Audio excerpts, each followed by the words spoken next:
जी, वो पूछ रही हैं कि मुझे लेने शुरू कर देने चाहिए या नहीं। डाइट वैसे मुझे लगता है ज़्यादा आंटी की माशाल्लाह अच्छी है। हाँ, वो हाँ, इससे अवेयर्ड है, अवेयरनेस होती है ना हाँ, लोगों के अंदर कि भाई एग्जैक्टली। हमने अपनी अच्छी डाइट रखनी है, हेल्दी डाइट रखनी है, नट्स लेने हैं, फ्रूट्स लेने हैं। तो मुझे लगता है अवेयरनेस उसको उनको माशाल्लाह है, लेकिन उसके बावजूद सप्लीमेंटेशन की ज़रूरत है। Yes, because देखो being 50 then she has crossed different stages. Now she must be in her menopause or perimenopause. ये सारी चीज़ें हमारी 50s में आना शुरू हो जाती हैं, हमारी बॉडी डिप्लीट कर रही होती है. So I suggest combination of multivitamin that has zinc, selenium, magnesium. ये वो चीज़ें जो हमें चाहिए होती हैं. अब वो आपको मल्टीविटामिन कॉम्प्लेक्स में मिलती हैं. ठीक है। इसी में B2, B6, B12 की हम बात करते हैं, जो आपके गट हेल्थ का, आजकल हम बहुत ज़्यादा गट हेल्थ की भी बात करें तो उसके लिए भी चाहिए होते हैं. तो ये चीज़ें इनके लिए ज़रूरी हैं. इसके साथ फिश ऑयल जो होता है ना, कॉड लिवर ऑयल, वो नीडेड होता है क्योंकि वो हमारी बॉडी इतना ज़्यादा नहीं बना रही होती.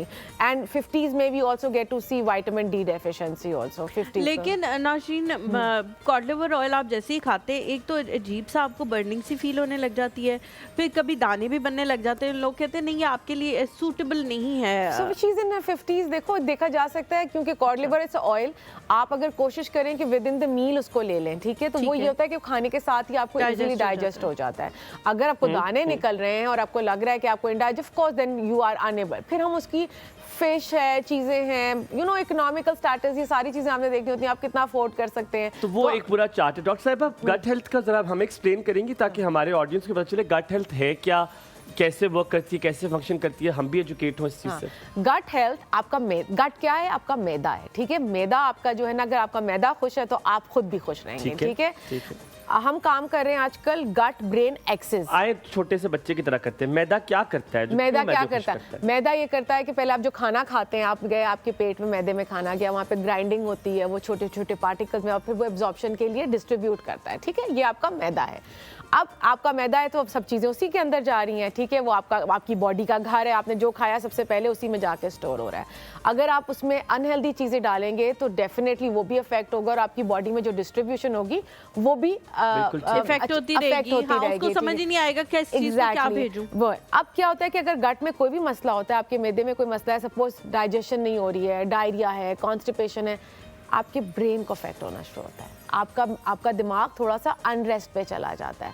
तो इसीलिए आप कहते हैं आपकी न्यूट्रिशन और इमोशनल हेल्थ, मेंटल हेल्थ आपस में लिंक्ड है. तो आप ना मैदे का बहुत ख्याल रखना है, क्योंकि हम मैदे का ख्याल, हम पाकिस्तान में ना, पता क्या है, ऑयल वाली चीजें, नाश्ते का. रोशीन, मैं आपसे आप ही की जुबान में पूछूं, अगर मैंने कोई बर्गर खाया बाहर से, लेट्स से गंदा बर्गर खा लिया, ठीक है, वो भी तो जाएगा, मैदे ने वो भी डिस्ट्रीब्यूट करना है, तो वो डिस्ट्रीब्यूशन कैसे होगी? वो भी तो जाएगा कहीं पे, तो बात सेम नहीं है. अच्छा, नहीं, बात सारी ये है कि उसके अंदर क्या निकला.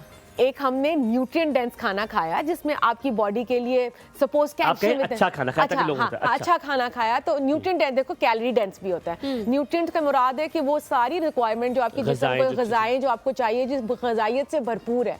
एक इन्होंने खा लिया बर्गर जो कि खाली सिर्फ पेट तो भर दिया, उसने आपको कोई अच्छी चीज़ नहीं दे रहा, ठीक है. जिस बर्गर का, जिसका ये बात करते हैं, वरना बड़े अच्छे अच्छे घर में भी बर्गर्स बन जाते हैं, ठीक है. ठीक है, ओके, ठीक है. तो देखो, अच्छे बर्गर्स बनाना शुरू करो. Now you are in this field, ठीक है. हम कैलोरी काउंटेड बर्गर्स नहीं, लेकिन I have a Pakistani wife now. नहीं, बट हमारे अच्छी चीजें बनाते हैं, जो घर में जो पेटीज बनाता है या बनाता था 2 महीने पहले तक. अच्छा, ठीक. तो अब वही चीज़ जो डिस्ट्रीब्यूट हो रही है, जो सप्लाई आ रही है, फिर वही डिस्ट्रीब्यूट होगी. तो सप्लाई अगर मतलब अनहाइजीनिक है, गंदी है, तो आपकी बॉडी में ऑफ कोर्स वो डिस्ट्रीब्यूट होगी और आपकी गट हेल्थ को अफेक्ट करना शुरू कर देगा.